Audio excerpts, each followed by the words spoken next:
I remember the exact sound my father's glass made when it touched the table, just a little too hard, just enough to make everyone look up. He was smiling when he called me his biggest mistake. Not angry, not even cruel in the way people expect. Just certain. Some things he said, lifting his chin toward the investors, you learn to let go of. There were a few polite chuckles around the room. People always laughed when he spoke like that. He had built a life out of saying things others were too careful to say. I sat at the far end of the long conference table, hands folded loosely in my lap, the way I used to sit in waiting rooms at the VA hospital. Still, quiet, not drawing attention. No one in that room thought I belonged there. Which was exactly how I'd planned it. The contract slid across the polished wood a moment later. Thick, clean, tabbed with colored flags. The final version of a deal my father had been chasing for almost 3 years, a $1.4 billion logistics expansion that would stretch his company from regional to national overnight. He didn't look at me when he pushed it forward. He didn't need to. "Let's finish this," he said. The lawyer across from him, gray suit, narrow tie, a man who had probably closed more deals than I had attended family dinners, reached for the document. He adjusted his glasses, scanned the first page, then the second. And then he stopped. It wasn't dramatic, no sudden movement, no raised voice. Just stillness. I recognized it. I'd seen it before. In operating rooms. In supply meetings when someone realized a number didn't line up. In those quiet seconds before a problem revealed itself. The lawyer's eyes moved again, slower this time. He turned one page back, then forward. "Sir," he said, not looking up yet, "we need to stop." The room shifted. My father's smile didn't disappear, but it changed, tightened. Stop what? The lawyer finally looked up, not at him. At me. "Before we proceed," he said carefully, "I need clarification on one of the listed entities." No one spoke. Chairs creaked softly. Someone coughed. I kept my hands where they were, calm, resting. My father followed the lawyer's gaze, and for the first time since I walked into that room, he really looked at me. Not through me, not past me, at me. It felt unfamiliar. "Is there a problem?" he asked, his voice steady, but I could hear the edge under it. I'd grown up listening for that edge. The lawyer hesitated just a fraction. "I believe there may be a conflict of interest that hasn't been disclosed." That word conflict hung in the air like something fragile. My father leaned back slightly in his chair. "Then disclose it." The lawyer inhaled. "One of the holding entities involved in this deal appears to be connected to..." He stopped again, because now he was certain.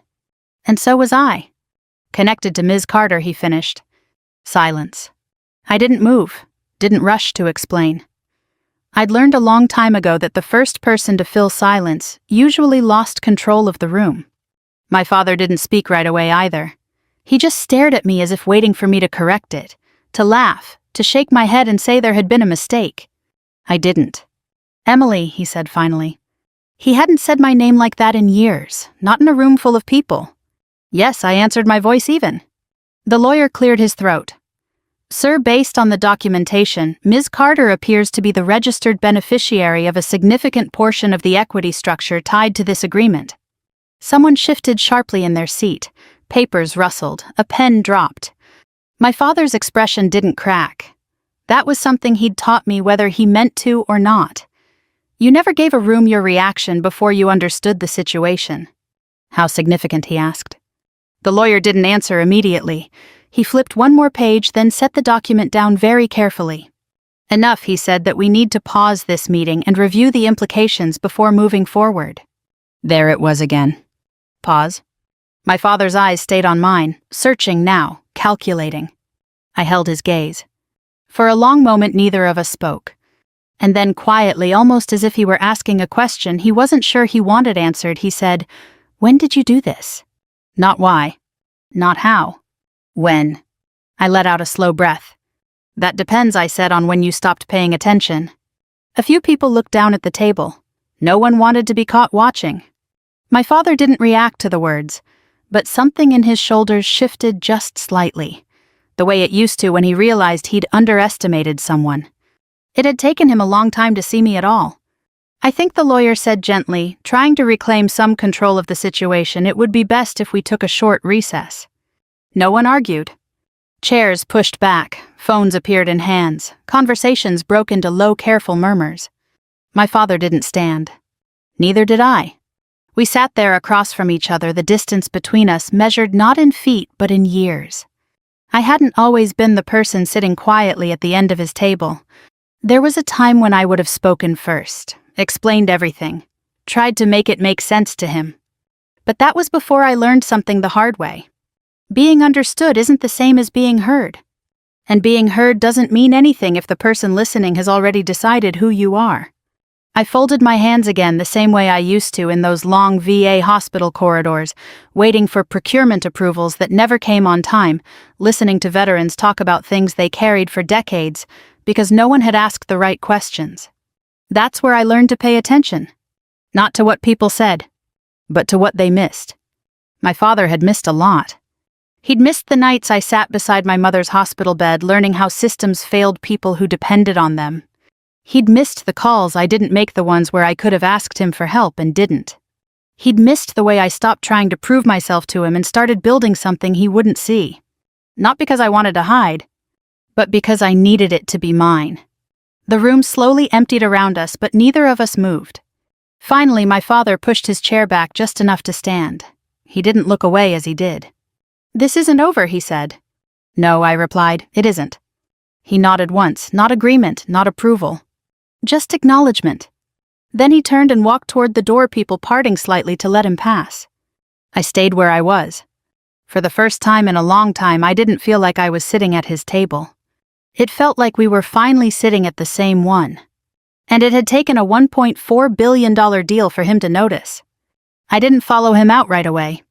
Instead, I stayed seated a few minutes longer, letting the room clear the way it always does after something unexpected, slowly, carefully, like people aren't quite sure where to look. A few investors nodded politely as they passed me. One man gave me a longer look, the kind that tries to place a face in a memory that doesn't exist. I gave nothing back, just a small, neutral smile. Old habits. By the time I stood, the room was quiet again. The contract still lay open on the table, pages slightly shifted where the lawyer had paused. I walked over and straightened the stack, aligning the edges the way I used to do with supply forms at the VA. Details matter when everything else feels uncertain. Especially then. Out in the hallway, the tone had already changed. Voices were low-controlled. No one was laughing anymore. Phones were pressed to ears, words like delay review and structure floating in clipped conversations. My father stood near the windows at the far end, looking out over the city like he always did when he needed to think. Hands behind his back, shoulders squared. The same posture he'd held since I was a child, watching him from the staircase when he didn't know I was there. He didn't turn when I approached. "You picked a strange way to get my attention," he said. I stopped a few feet away. "I didn't do it for your attention." That got a small reaction. Not much, just enough. Then what he asked. "For the deal," I said. "And what comes after it?" He let that sit between us. "You expect me to believe that," he said after a moment. "I expect you to read the documents," I replied. That almost sounded like something he would have said. He turned, then slowly studying me in a way that felt different from before. Not dismissive, not impatient, just unfamiliar. "You've been out of my business for years," he said, "working in hospitals, government contracts, small numbers." "Numbers aren't small if they affect the right people," I said. His mouth tightened slightly. "You always did prefer theory over reality." I almost smiled at that. Because he was wrong. But I understood why he thought that. "You never asked what I was actually doing," I said. "I didn't need to," he answered. "You left." That was true. But it wasn't the whole truth. "I didn't leave," I said quietly. "I stepped out of your way." He held my gaze for a long moment, weighing the words. My father had built his life on reading people, on knowing when someone was bluffing, when they were stalling, when they were holding something back. He wasn't used to not having the full picture. "Explain it," he said finally. "Not a demand, not quite. But close." I leaned against the wall, keeping a little distance between us. Close enough to speak quietly, far enough to stay steady. "You remember when Mom got sick?" I said. He didn't answer, but his expression shifted just slightly, which was answer enough. "She was in that VA hospital for almost 8 months," I continued. "Different wings, different specialists, same problems." "Emily," he started. Just listen, I said, not raising my voice. He stopped. There were delays in supplies, I said. Basic things. Equipment that should have been there wasn't. Orders sat in the system because one department didn't talk to another. People worked hard, but the structure didn't support them. He watched me quieter now. I started paying attention, I went on.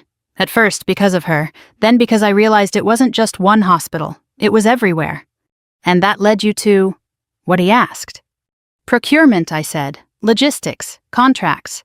The part of the system no one notices until it fails. He exhaled slowly. You traded this, he gestured vaguely toward the conference room for paperwork and supply chains. I traded noise for clarity, I said. That landed differently. He didn't dismiss it this time. I built relationships, I continued. Regional suppliers, transport networks, small operators who actually deliver on time because they can't afford not to. People you don't see because they're not big enough for your deals. His eyes narrowed slightly. And you think they can support something like this? They already do, I said. You just don't know their names. Silence again. This one felt heavier. Because now he wasn't just listening. He was reconsidering. You still haven't explained the structure, he said. No, I agreed, I haven't. I straightened slightly, folding my hands again without thinking. Another old habit. You were expanding too fast, I said, taking on risk without enough flexibility in your supply chain. It looked strong from the outside, but it wasn't built to hold long term. His jaw set. I've been doing this longer than you've been alive. I know, I said. That's why I didn't argue with you. That surprised him.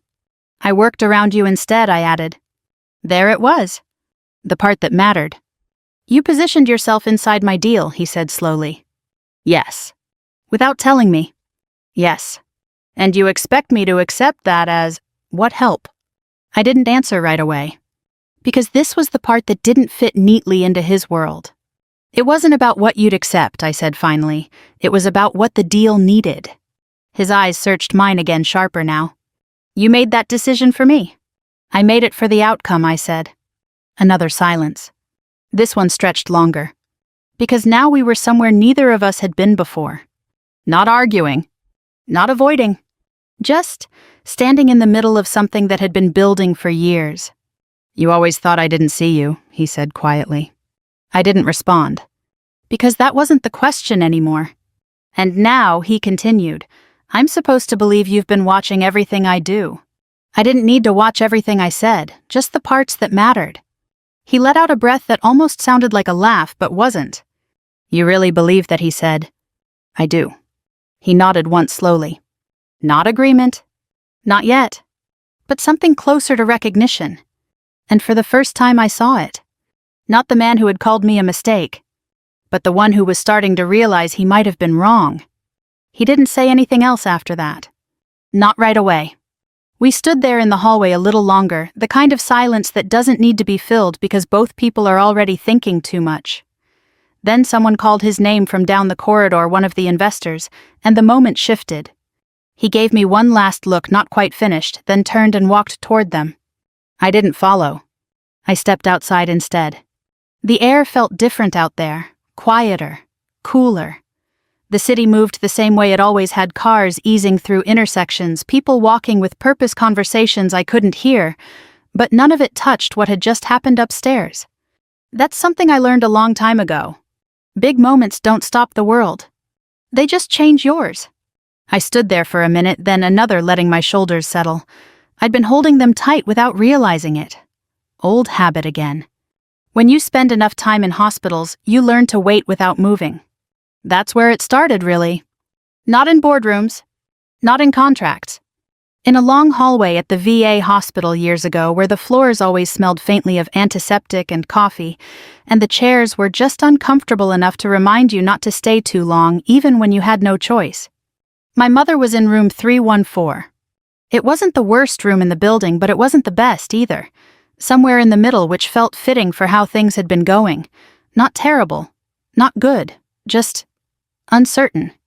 I used to sit beside her bed in the afternoons when the light came through the window at an angle that made everything look softer than it was. She'd sleep sometimes. Other times she'd talk not about being sick, but about small things. Grocery lists, old neighbors. Things that made the room feel less like a place you waited in. My father came when he could.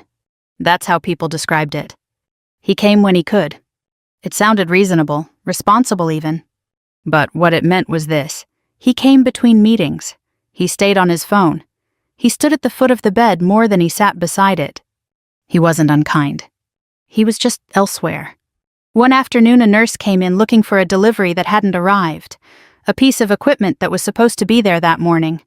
She checked the chart, made a call, waited on hold, then apologized like it was her fault.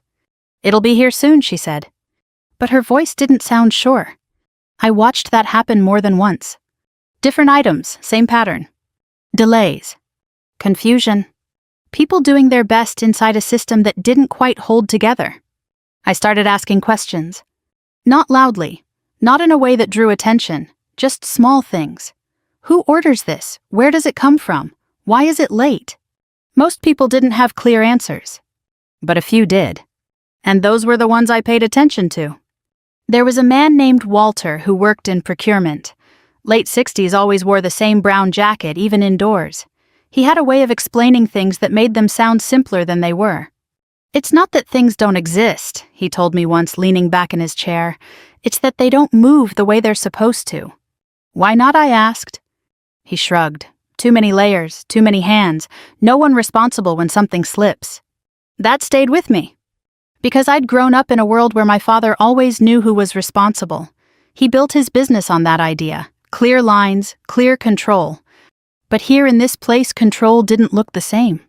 Things slipped, and people paid for it. After my mother passed, I didn't go home right away. I stayed. At first, just to help with small things. Paperwork, calls, following up on orders that were already late. Then more. Walter started letting me sit in on meetings, not official ones, the kind where people spoke honestly because no one important was in the room. "You listen better than most," he said once. "That's rare." I didn't think of it as a skill back then. Just something I did. But listening turned into understanding, and understanding turned into work. I took a position in procurement a few months later. My father didn't approve. "You don't need a job like that," he told me over dinner one night. "If you want to work, there are better places to do it." Better for who, I asked. He didn't answer directly. "For you," he said instead. But I stayed. Because for the first time I felt like what I did mattered in a way I could measure. Not in headlines, not in numbers printed in reports. In whether something arrived on time. In whether someone got what they needed when they needed it. It wasn't impressive. It wasn't visible. But it was real. Years passed like that. I learned the patterns, the gaps, the places where systems broke under pressure. I learned which suppliers delivered and which ones didn't, which contracts looked strong but weren't, which partnerships held when things got complicated. And slowly, without meaning to at first, I started building connections outside the hospital. Small companies, regional distributors, people who didn't show up on the kind of lists my father used. They remembered me.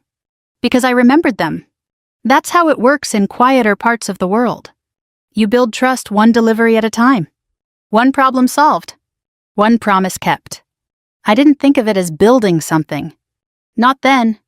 It was just work. Useful work. But eventually those connections started to overlap with something else. Something bigger. My father's name came up in conversations more often, not directly. Not in ways that would have caught his attention. But enough. He was expanding, moving into areas that required the kind of networks I understood better than he did. At first I ignored it. It wasn't my business. I'd made that clear to him, and he'd made it clear to me. We were separate. Or at least that's what I believed. Until one afternoon, sitting in a small office with a supplier who had just lost a contract he couldn't afford to lose, I saw it. Not a mistake. A pattern. And patterns, once you see them, are hard to ignore. That was the first moment I realized something important. I wasn't outside his world. I was just standing in a part of it he couldn't see. The first time I saw the deal on paper, it didn't look dangerous. That's what I remember most. It looked clean, structured. The kind of thing my father had been building toward for years, layered entities, staggered financing, regional consolidation, under a single operational umbrella. On the surface, it made sense. It was only when I started tracing the supply routes underneath that something felt off. Not wrong. Just stretched. I was sitting in Walter's old office when it came together. He had retired by then, though he still stopped by every couple of weeks to check in, bring coffee, and pretend he wasn't missed. His chair was still there, his notes still tucked into folders no one else understood. I had one of those folders open in front of me. A map of distribution routes across 3 states, delivery times, backup suppliers, contract notes scribbled in the margins in his careful handwriting. I laid that beside the summary I'd gotten from one of the regional partners tied indirectly to my father's expansion. The timelines didn't match. Not in a way that would show up in a presentation, but in a way that would matter when things got tight. "You see it yet?" Walter asked from the doorway. I hadn't heard him come in. "Maybe," I said. He walked over slowly, setting his coffee down beside my papers. "Tell me what you think." I pointed to the routes. These suppliers can't handle the volume they're projecting, not without adding another layer, and if they add another layer, they lose time. And if they lose time, they miss windows, I said, which pushes everything else back. Walter nodded. "And what happens when everything else gets pushed back?" I leaned back in the chair, looking at both sets of documents again. "The whole thing still works," I said slowly, "just not the way they think it will." "That's the problem with big plans," he said. "They assume the small parts will behave." I sat with that for a moment, because I knew who had built those assumptions. My father. He didn't ignore details, he just trusted structure to carry them. And most of the time it did. But not always. "What would you do?" Walter asked. I didn't answer right away, because the obvious answer, the one that would have been easiest, was to step back. Let the deal move forward. Let the problems reveal themselves when they had to. That's what most people would have done. It wasn't my company. It wasn't my responsibility. And after everything between us, I had no reason to step in. But that's not what I did. "I'd reinforce the base," I said finally, quietly, before anything starts to slip. Walter watched me for a long moment, without telling them. I met his eyes. Would they listen if I did? He didn't answer. He didn't need to. That was when the decision really started. Not all at once, not with some big moment. Just a shift. From watching to acting. I didn't approach my father.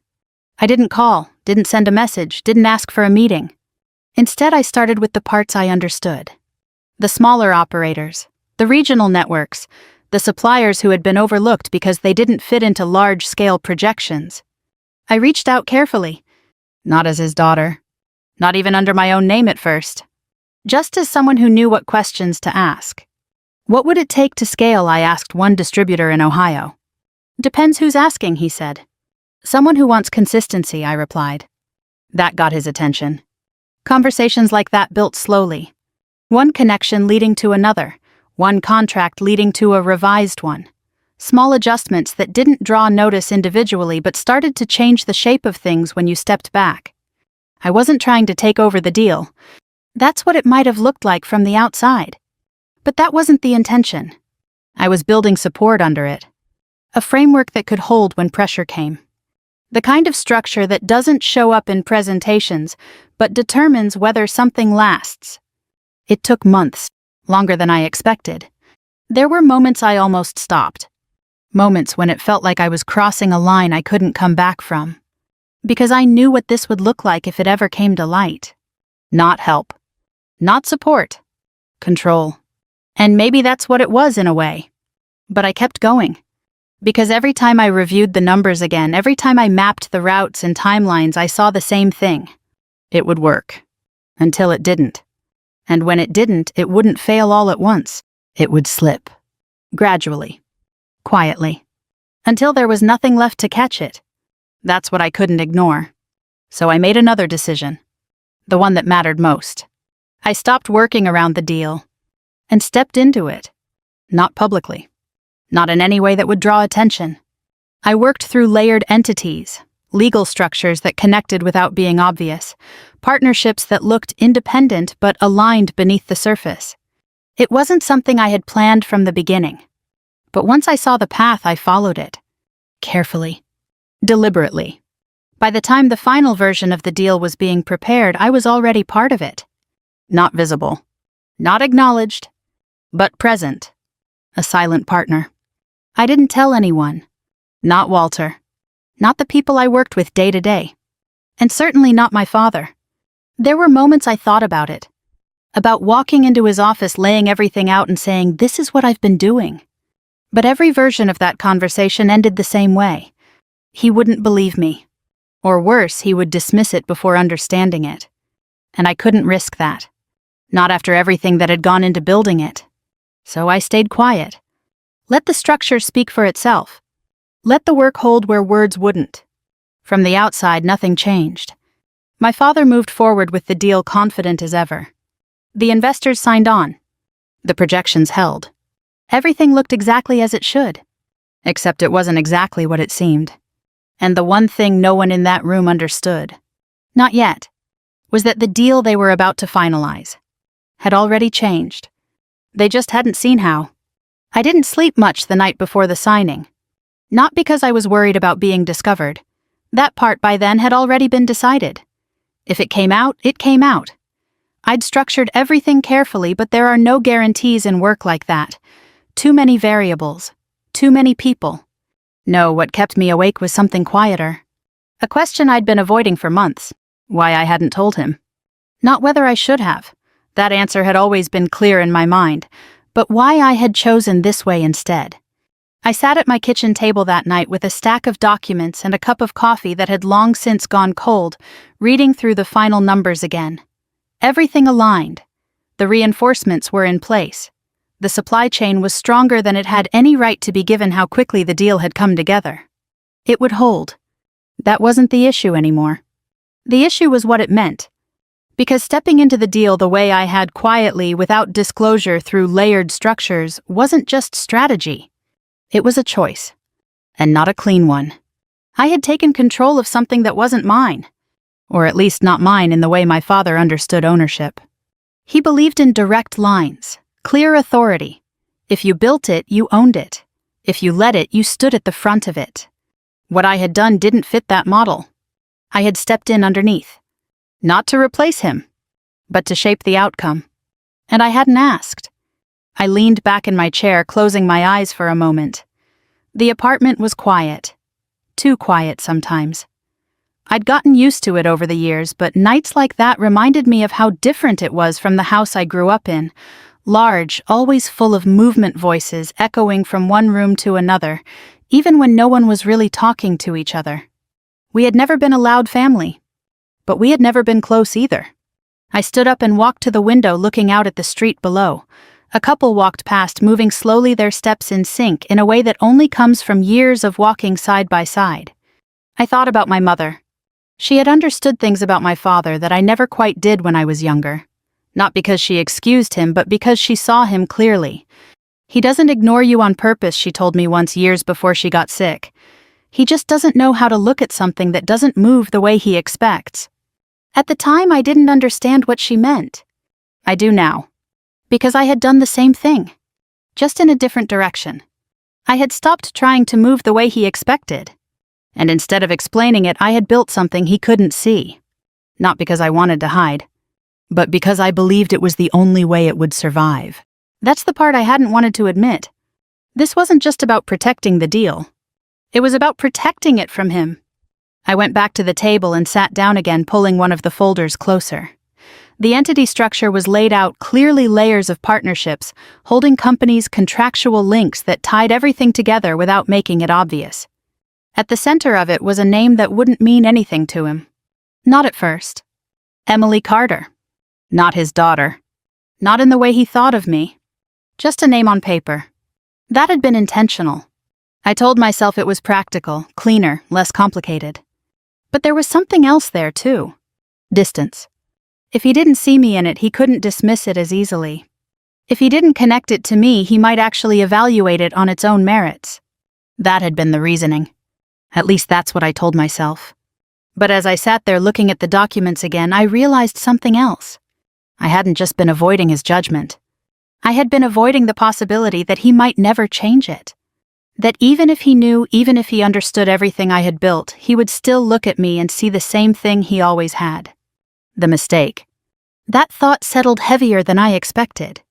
Because for all the distance I had created, for all the independence I had built, there was still a part of me that wanted something simple. To be seen. Not as an extension of him. Not as a disappointment. Just as capable. I closed the folder slowly.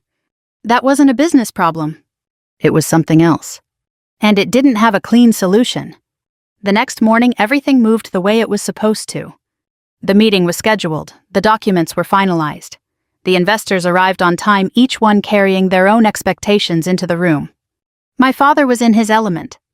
Confident, controlled, certain of the outcome. He greeted people by name, remembered details about their past deals, made small observations that made them feel like they were part of something important. I watched him from across the room for a few minutes before taking my seat. He was good at what he did. That had never been the question.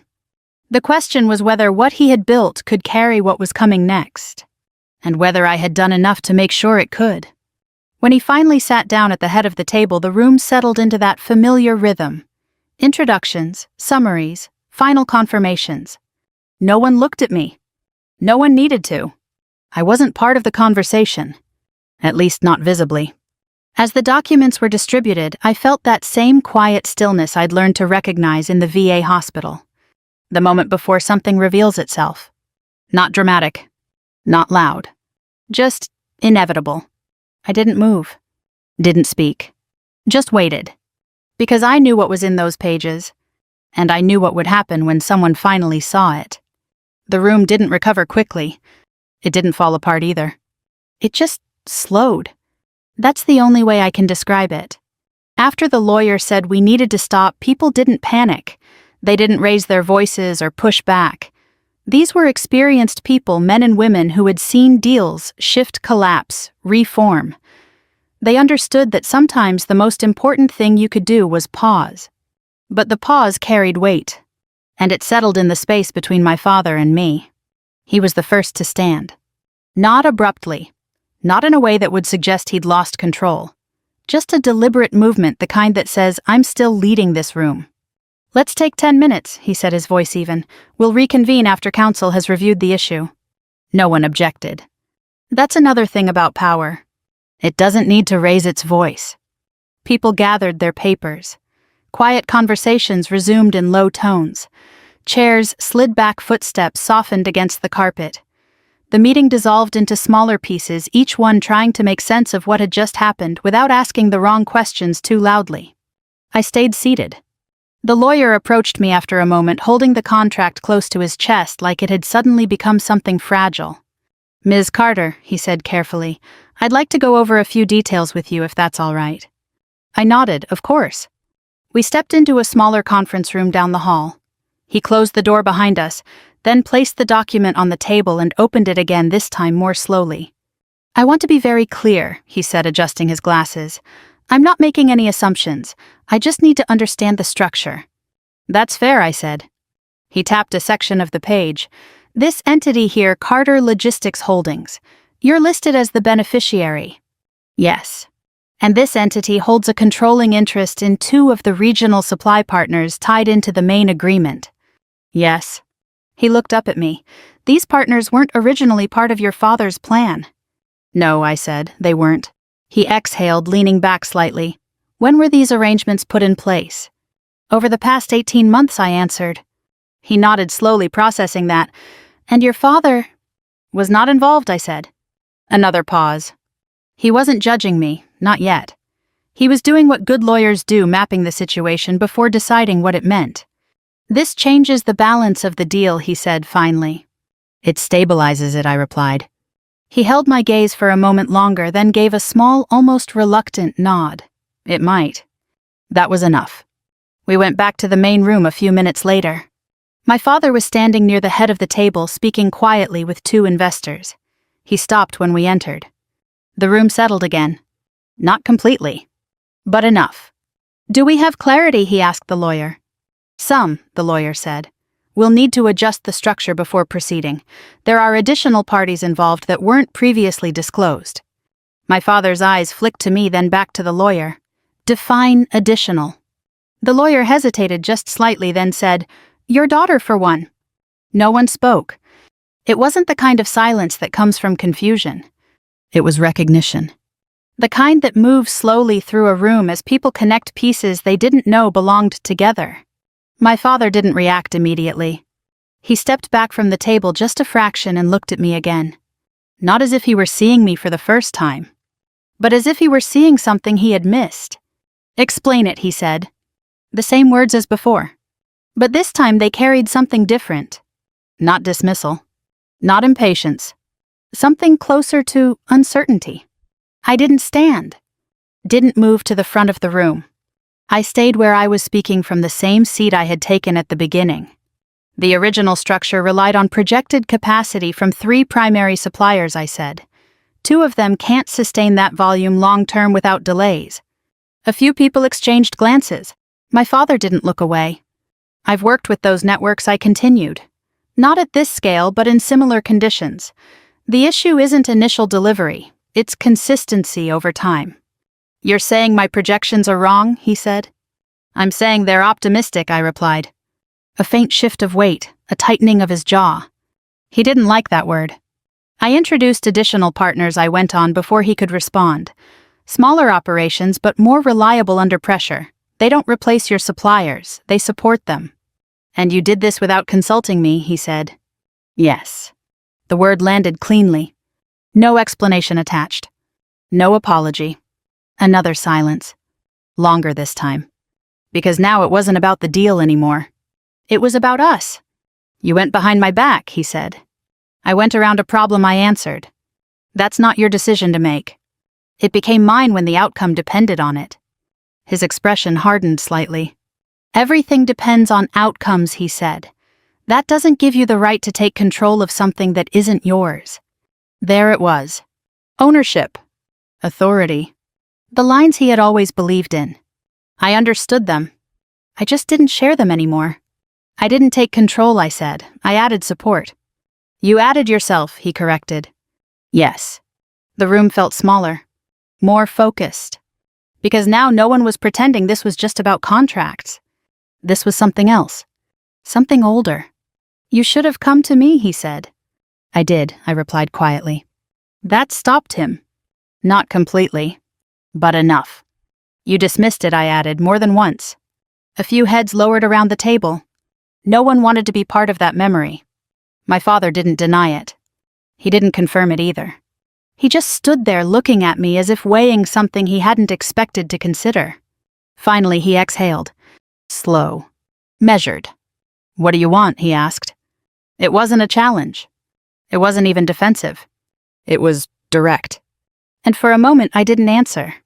Because the truth wasn't simple. "I want the deal to work," I said. He held my gaze. And after that, he asked. I thought about it. About everything that had led to this moment. About the years between us. About what could be said now and what couldn't. After that, I said we decide what comes next. Not together. Not apart. Just decide. He nodded once. Not agreement. Not acceptance. But something closer to understanding. And that was more than I had expected. The deal didn't collapse. It didn't surge forward either. It settled. That's the word I'd use for what happened in the weeks that followed. Everything found a slower, more deliberate pace.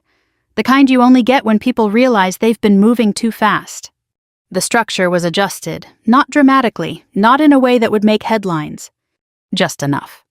New clauses, additional oversight, quiet acknowledgments of partnerships that had already been in place but hadn't been fully understood. My role remained what it had been from the beginning, present, but not visible in the way most people would define it. That was intentional. I didn't need the recognition. Not anymore. My father didn't argue against the changes. That surprised some people. It surprised me too, if I'm being honest. But he also didn't comment on them publicly. He handled it the way he handled most things that required recalibration privately, efficiently, without drawing attention to the shift. We didn't speak much during that time. Not because there wasn't anything to say, but because neither of us rushed it. There's a difference between silence that avoids something and silence that gives it room. This was the second kind. A few weeks after the signing, he called. Not during business hours, not through an assistant. Directly. I'm in town, he said. Are you available? It wasn't phrased as a request. But it wasn't a command either. Yes, I said. Where? He paused for a moment as if considering something. There's a place you used to go, he said. Near the hospital. I knew the one. A small diner on the corner of a side street, the kind of place most people overlook unless they've been there before. Nothing polished, nothing impressive. Just steady. I'll meet you there, I said. He was already seated when I arrived. A booth by the window, coffee in front of him untouched. He looked out of place in a way I'd never seen before, not uncomfortable exactly, but aware of the setting in a way that didn't come naturally to him. I slid into the seat across from him. For a moment neither of us spoke. A waitress came by, filled my cup without asking, and moved on. Do you come here often? He asked finally. Sometimes, I said. It's quiet. He nodded, glancing around. It's different, he said. Yes, I replied. Another pause. He picked up his coffee, then set it back down again without taking a sip. I reviewed everything he said. I assumed you would. The structure, he continued, the partners, the adjustments. I waited. He looked at me then directly. You were right about the vulnerabilities, he said.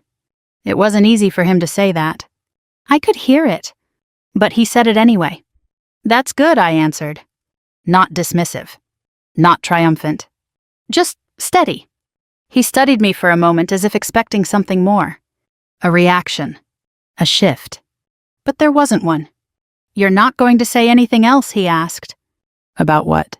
About being right. I almost smiled. No, I said, that wasn't the point. He leaned back slightly, considering that. Then what was he asked? I looked down at my coffee for a moment, watching the surface settle. The outcome, I said, making sure it holds. He nodded slowly. I've spent most of my life building things that hold, he said. I know.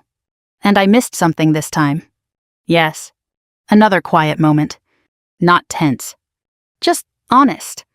I should have listened to you, he said. It wasn't an apology. Not exactly. But it was closer than anything he had said before. I let that sit for a moment. Then I nodded. Yes, I said, you should have. He didn't argue. Didn't defend himself. He just accepted it. We sat there for a while after that, not talking much. The kind of quiet that doesn't need to be filled because it's doing something on its own. He asked a few questions about the smaller partners. Not as a test. Not to challenge. Just to understand. And I answered. Simply. Directly. The way I would have years ago if he had asked. When the check came, he reached for it automatically. I let him. Some habits don't need to be changed. We stood outside for a moment after we left the diner. The afternoon light was softer now, the street moving at that same steady pace I'd gotten used to. This doesn't fix everything, he said. I know, I replied. He looked at me, not searching this time, not calculating. Just looking. But it's a start, he added. I considered that. Then nodded. Yes, I said, it is. We didn't hug. We didn't say anything that sounded like closure. He got into his car, I walked back toward mine. And that was enough. Because for the first time it didn't feel like we were standing on opposite sides of something. Just different places.